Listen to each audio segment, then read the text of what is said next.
Bonjour à tous et bienvenue dans l'entrevue, l'interview sport décontractée. Aujourd'hui, nous recevons Meryl Lockett qui a représenté la France lors des Jeux paralympiques de Paris en badminton. Allons, on perd pas plus de temps, passe à l'interview, générique. Présentez-vous. Qui je suis? Les gars, qui je suis? C'est moi. Alors moi je m'appelle Meryl Lockett, je suis joueur d'équipe de France de para-badminton. Je viens de faire les Jeux de Paris 2024. Qu'est-ce que je peux dire d'autre? Je suis 8 fois champion de France d'affilée, double champion d'Europe. Et voilà, 4e mondial. Et c'est déjà C'est pas cool. mal. C'est déjà pas mal. Ok, mon cher Meryl, je te propose qu'on passe au nouvel aparté de cette entrevue qui s'appelle l'entrejeu, où on va parler un peu de bad. Yes. L'entrejeu. Bang.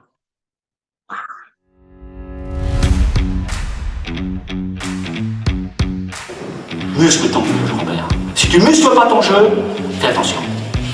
Alors Meryl, toi, t'as pratiqué le badminton uniquement dans ta vie ou alors est-ce que t'as fait d'autres sports à côté, avant Pas du tout. Moi j'ai commencé, j'ai fait un peu plus de 15 ans de judo et de jiu-jitsu. À bon niveau, plutôt très bon niveau même. J'ai fait ensuite 2 ans de boxe, où j'ai été champion des Yvelines en un an.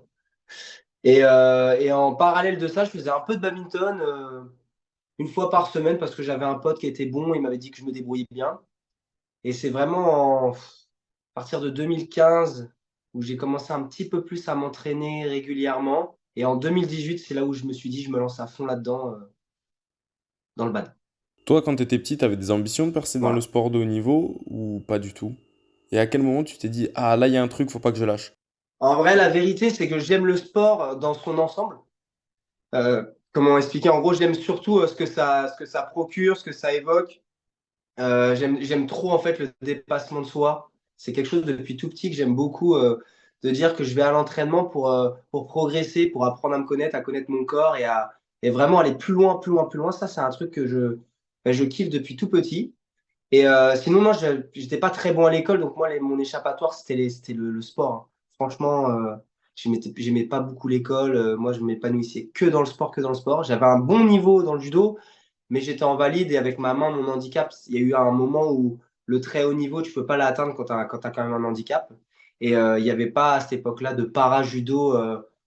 C'est que le fait, le judo, c'est que pour ceux qui ont des problèmes de vue. Et encore maintenant.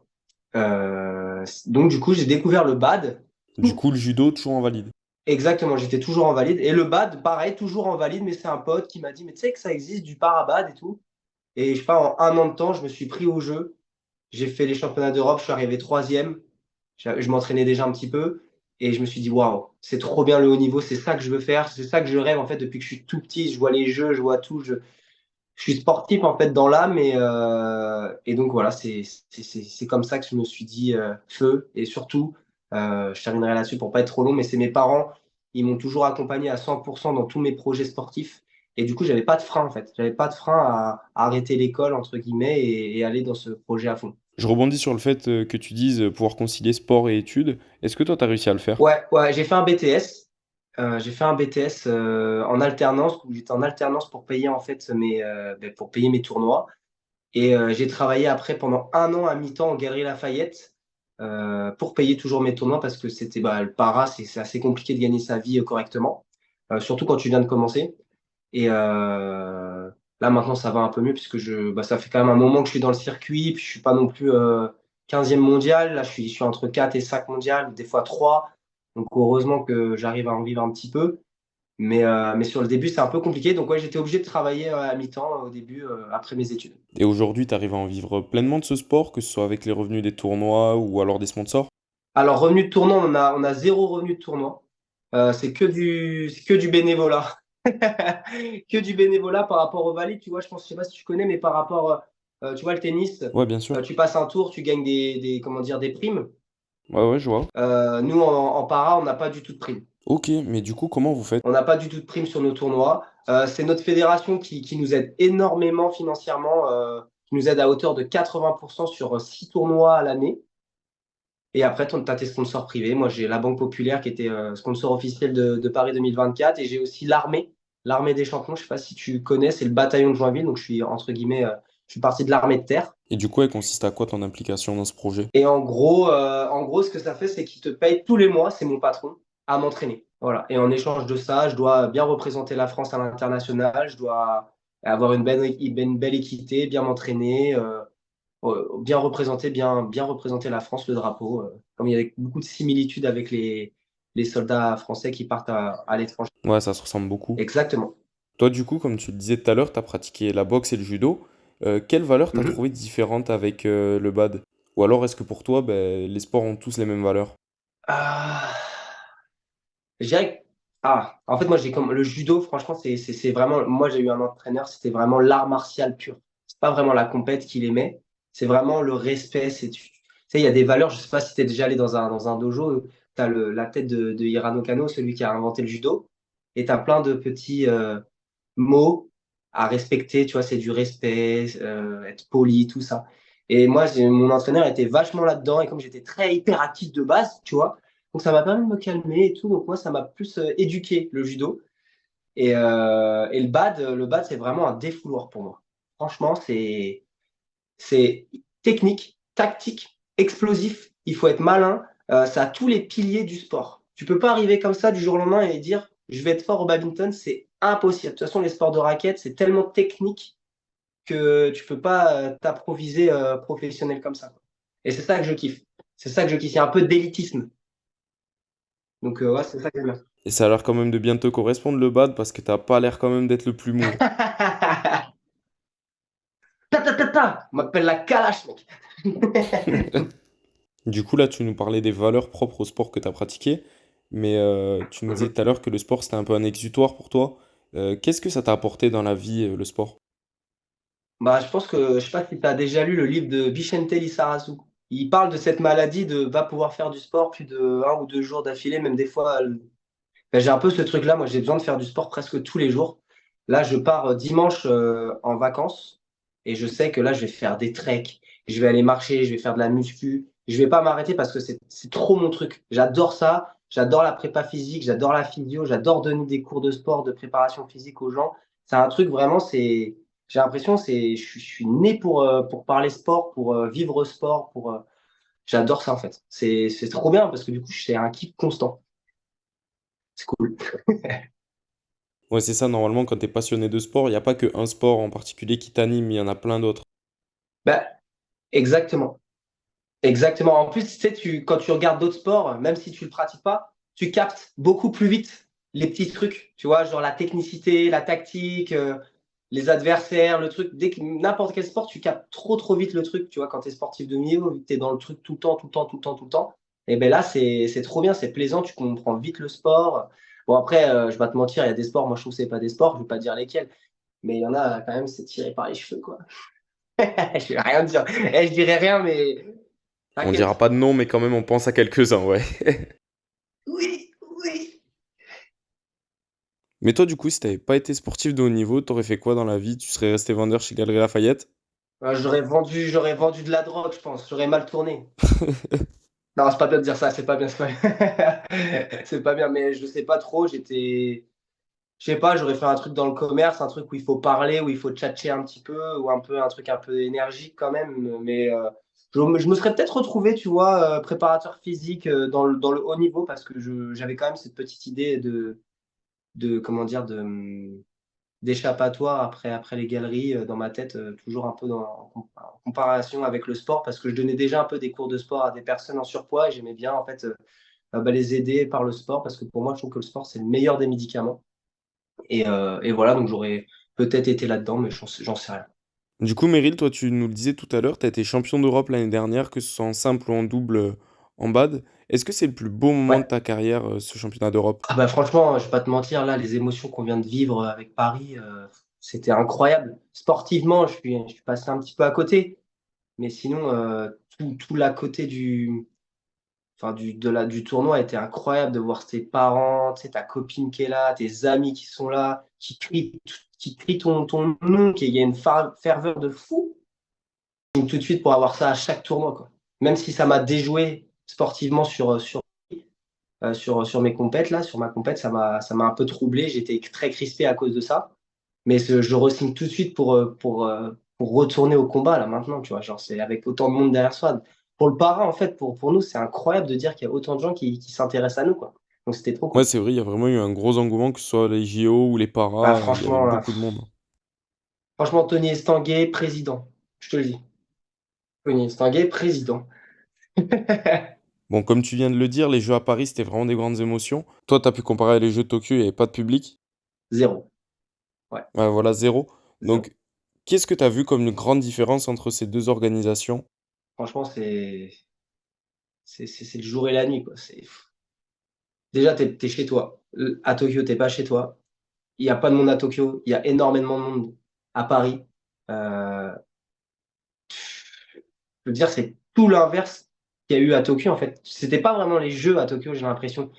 Déjà, même le village olympique et paralympique de Paris, il était incroyable, c'était trop bien, bien desservi, et une ambiance de fou. Dans le COP de France, c'était trop bien, tout le monde se dit bonjour et tout. Il y a vraiment un vrai truc, parce que quand tu étais à Tokyo avec les mecs, ils étaient masqués, on aurait dit des cosmonautes là, ils étaient comme ça, on aurait dit qu'il y avait une bagarre générale à chaque fois que tu croisais quelqu'un là.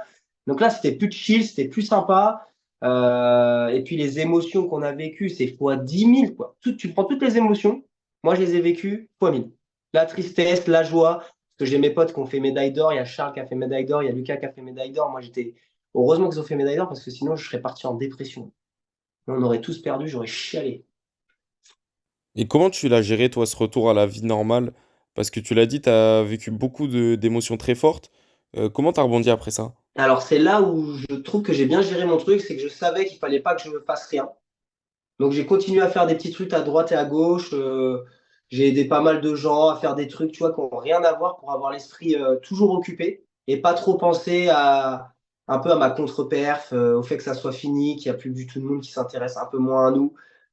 Donc là, non. Et tu vois, je pars direct en vacances pour pouvoir tout de suite faire autre chose parce que oui, si je fais pas ça, c'est sûr que je vais avoir un coup de mou. Là, j'ai un pote, Thomas Jacob, qui fait partie de l'équipe de France de Bad qui est en fauteuil. Il m'a appelé, il m'a dit, moi là, je suis chez moi, je suis en dépression depuis 2 jours, il se passe rien, j'ai l'impression que tout s'est arrêté et tout. Et je me suis dit, putain, yes, j'ai bien fait de faire ce que j'ai fait, quoi. Toujours continuer à faire des trucs, quoi.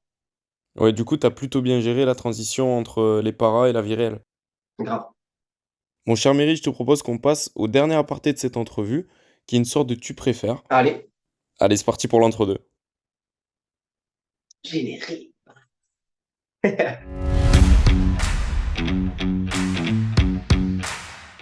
T'as vu, je suis dans le thème, hein. Ouais, ouais, j'ai vu, ouais. Ouais, t'es un gars concerné, ça fait plaisir. Je suis calé, hein. Je suis dans le thème. Eh. Du coup, toi, t'es originaire de la région parisienne, Je suis c'est dans le ça? 7-8 et dans le 95, dans le 9. En fait, je suis un peu partout. Je m'entraîne à Vincennes parce que je suis à l'INSEP dans le 9-4. Après, mes parents, depuis que je suis tout petit, je suis dans le 7-8. 7-8 La Fouine. Bon, ben ça tombe bien que tu parles de lui, parce que j'avais la première question qui était en rapport avec le rap un peu à l'ancienne. Lafouine ou Booba? Oh Booba direct, je suis désolé, mais 9 de I, je suis né à Boulogne. Quand même, faut pas. Et puis les sons de Booba, moi, je kiffe. Et toi, t'es quoi? Attends, toi, t'es quoi? T'es La Fouine ou Booba si on continue l'interview? Ah, B2O, B2O Ah, direct. B2O, ok, on est d'accord. Je dirais même plus Booba en feat avec Péfut. Du coup, toi, t'es plus musique latino ou techno? Latino direct. Ah là, mon gars. Ah, j'aime bien la bachata, tu vois ce que je veux dire ou pas? Ah ouais, gros danseur? Ouais, de ouf. Franchement, je comprends pas que je sois pas Renoir. Vraiment. Vraiment, je te dis, hein. Je comprends pas. Mais du coup, toi, tu préfères mettre un smash au bad ou un hippon au judo? Waouh. Franchement, Ippon au judo. Parce que quand t'as le mec, il est au sol et t'es devant lui comme ça. Tu vois un peu là l'image de Teddy Riner quand il s'est un peu frité avec le gars à un moment là. Ouais, ouais, je Je sais pas vois. si t'as vu. Bah, tu vois là, tu sais, vraiment, il est en dessous de toi, t'es comme ça. Je t'ai bien eu, toi, tu vois. Il y a plus ce truc de combat que des matchs, tu vois, tu peux en mettre 15, 20, 25 dans un match. Donc il y a un peu moins de. C'est plus. Tu vois, Ippon, c'est fini. Toi, du coup, après ta carrière, si jamais tu veux te reconvertir, ce sera coach de bad ou alors plutôt comédien? Comédien direct. Ah ouais, c'est bon, ouais. C'est bon, ouais. J'ai assez donné sur le terrain. Moi, je donne toute ma carrière. Tant que mon corps y suit, j'y vais à fond. Après, s'il y a un moyen d'aller faire un petit peu de comédie, tu vois, eh ben, j'y vais direct. Tu préfères faire un one man ou alors un film avec Artus? Ah putain. J'aime bien le one man show. J'adorerais me lancer dans l'humour, sincèrement. Ouais, je dirais un petit one man show quand même. J'adore faire rire. Mais qu'est-ce qui te manque, toi, pour écrire un one man? Le temps et je suis dyslexique, je sais pas écrire, ça me rend fou.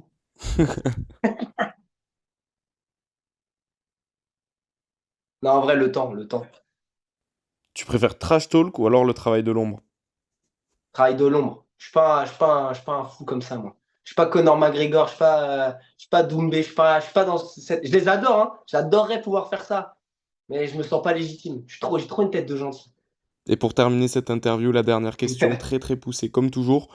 Tu préfères les Crocs ou claquettes chaussettes? Et